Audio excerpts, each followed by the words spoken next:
दोस्तों ये खबर जान करके आप भी हैरान हो जाएंगे कि अमेरिकी राष्ट्रपति ट्रंप ने भारत में बहुत बड़ी जमीन खरीद ली है। इस जमीन का इस्तेमाल अमेरिकी राष्ट्रपति ट्रंप अपने एक नए और बड़े बिजनेस के लिए करने वाले हैं और हैरानी की बात यह है कि इसका पूरा कंट्रोल ट्रंप अपने हाथ में रखेंगे। जी हाँ, वही अमेरिकी राष्ट्रपति ट्रंप जिसने आज भारत समेत पूरी दुनिया की नाक में दम कर रखा है। किसी देश को 200%, किसी देश को 500% टैरिफ लगाने की धमकी दी जा रही है और इसी बीच भारत के अंदर जमीन खरीद करके एक नए बिजनेस की शुरुआत करना अपने आप में शॉकिंग न्यूज है। तो वहीं दूसरी खबर संयुक्त राष्ट्र सुरक्षा परिषद यानी कि यूनाइटेड नेशन सिक्योरिटी काउंसिल से सामने निकल के आ रही है, जहां पर अब पड़ोसी देश पाक ने भारत की वीटो पावर को लेकर के अड़ंगा लगाना शुरू कर दिया है और पाक का कहना है कि भविष्य में किसी और देश को वीटो पावर नहीं मिलनी चाहिए। दरअसल ये डर वीटो का नहीं बल्कि पाक का पीओके खोने का डर है। तो जानते हैं आज के इस वीडियो में दोनों ही इंपॉर्टेंट अपडेट डिटेल्स में। यदि आपको हमारा काम पसंद आए, वीडियो को लाइक, चैनल को सब्सक्राइब जरूर कीजिएगा,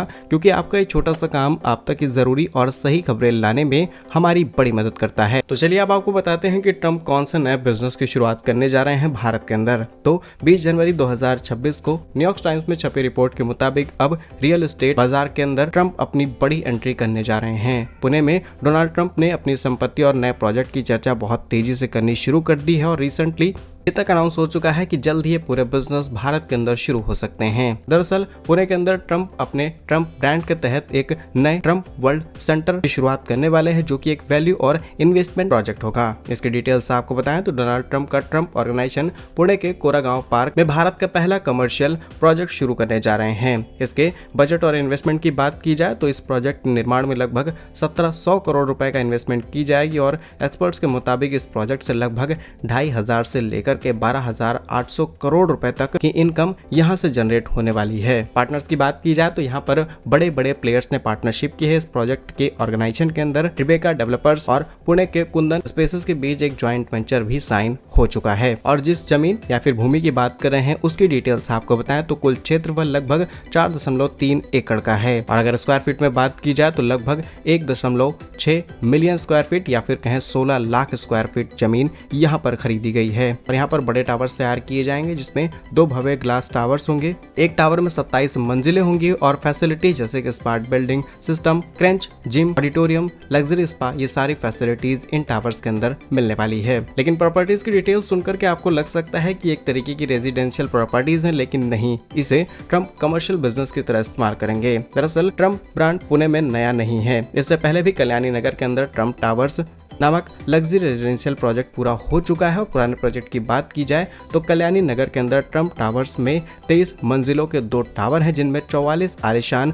अपार्टमेंट्स जो कि 5.5 BHK के हैं। बाजार के इफेक्ट की बात की जाए तो जब 2014 में ये नए टावर्स लॉन्च हुए थे, तब पुणे के लग्जरी बाजार में 30% वृद्धि देखी गई थी। और अब कमर्शियल प्रोजेक्ट है जो कि आने से कोरागांव पार्क और खराड़ी जैसे इलाकों में ऑफिस स्पेस की कीमतें 12 से 15% तक बढ़ जाएंगी। और यही है रियल एस्टेट के अंदर ट्रंप ब्रांड की वैल्यू। अगर डेटा के अनुसार बात की जाए तो ट्रंप ने राष्ट्रपति बनने और फिर 2024 के चुनाव के बाद अपने ब्रांड की रिकॉल वैल्यू भारत की ओर बढ़ा दी है। और प्रीमियम वैल्यूएशन की बात की जाए तो ट्रंप ब्रांड की वजह से इन ऑफिस स्पेस की कीमतें अनस्थायी डेवलपर्स की तुलना में 20 से 25% तक ज्यादा होती हैं। ग्लोबल नेटवर्क की बात की जाए तो इन वर्ल्ड सेंटर्स का हिस्सा बनने से कंपनियां अपने आप को वर्ल्ड ट्रेड सेंटर ऐसे नेटवर्क से इजीली जोड़ पाती हैं। ग्लोबल बाजार में उन्हें एक्सपोजर मिल पाता है और अमेरिका के साथ कनेक्ट होने की वजह से आपको ग्लोबल एक्सेस मिल पाना ये काफी ज्यादा इजी हो जाता है। इसीलिए तमाम कंपनीज यहाँ पर अपने ऑफिसेस लेना चाहती हैं और ये टावर्स ट्रंप के लिए किसी एडवांस बिजनेस से कम नहीं। यानी कि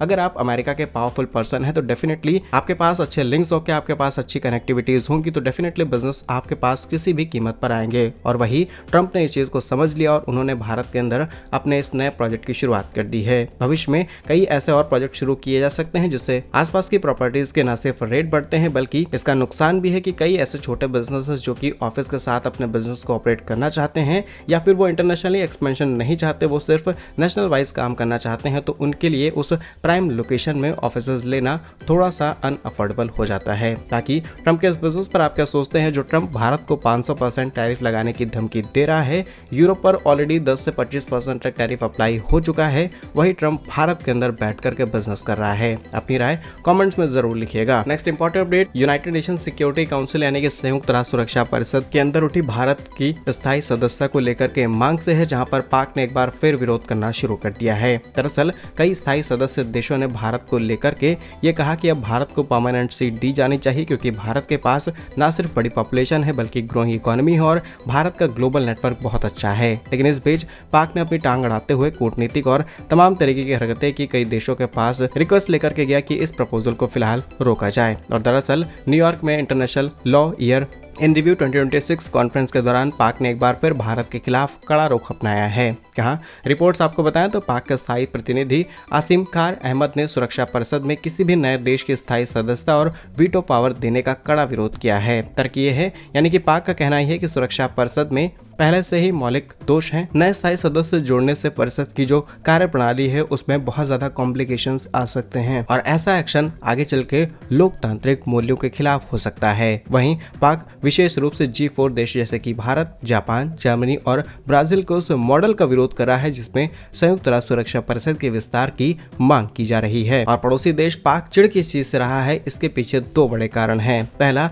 इस बार पाक ने अपनी स्ट्रेटजी को बदलते हुए UNSC में सुधार को सिंधु जल संधि के मुद्दे से जोड़ दिया है। अप्रैल 2025 में भारत ने जिस तरीके से ओपी सिंदूर को अंजाम दिया, उसके बाद भारत ने सिंधु जल संधि के जरिए पाक को जाने वाले पानी का रास्ता पूरी तरीके से बंद करना शुरू किया। वैसा ही पाक में किल्लत हो गई, एग्रीकल्चर से लेकर के तमाम चीजें डिस्टर्ब हो गई और भारत ने साफ संदेश दिया कि रक्त और पानी एक साथ नहीं बह सकते। और ये बात पाक को इतनी ज्यादा बुरी लगी कि अब उसने अंतर्राष्ट्रीय मंचों पर इस तरीके के सवाल करने शुरू कर दिए हैं। पाक का कहना है भारत को लेकर कि भारत इसे पानी का हथियार बनाना शुरू कर चुका है। पाक ने UN के अंदर शिकायत की कि भारत द्वारा हाइड्रोलॉजिकल डेटा साझा न करना और पानी के बहाव में बाधा डालने से पाक को 24 करोड़ लोगों का जीवन यापन पूरी तरीके से डिस्टर्ब हो चुका है, पीने की किल्लत हो चुकी है। अगर डिटेल्स आपको बताएं तो ये सिर्फ एक रीजन नहीं बल्कि दूसरा रीजन ये है कि भारत को अगर वीटो पावर मिल जाती है तो POK लेना आसान होगा। उसके बाद सेंट्रल एशिया के अंदर भारत की जो चमक होगी उसे चमकने से कोई नहीं रोक पाएगा। और ये सिर्फ पाक का मुद्दा नहीं बल्कि खुद चीन का मुद्दा है और जितने भी भारत के पड़ोसी देश हैं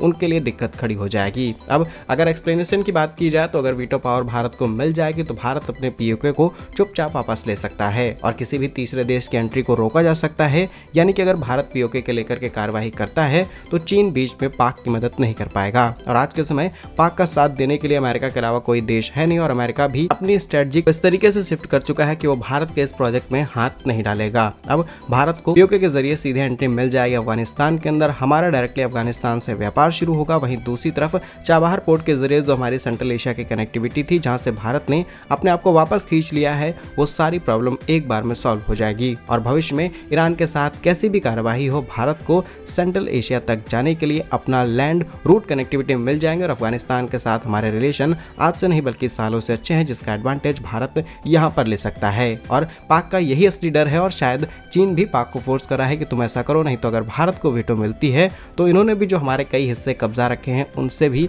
हम वापस छीन सकते हैं। और वीटो पावर का इस्तेमाल करते हुए हम अमेरिका को भी रोक देंगे, इसलिए भारत अपने हितों की रक्षा आसानी से कर सकता है वीटो के बाद। बाकी क्या कुछ कहना है आपका इस खबर पर कमेंट्स में अपनी राय जरूर लिखिएगा। भारत कैसे ही वीडियोस पाने के लिए वीडियो को लाइक, चैनल को सब्सक्राइब जरूर कीजिए। वंदे मातरम, भारत माता की जय।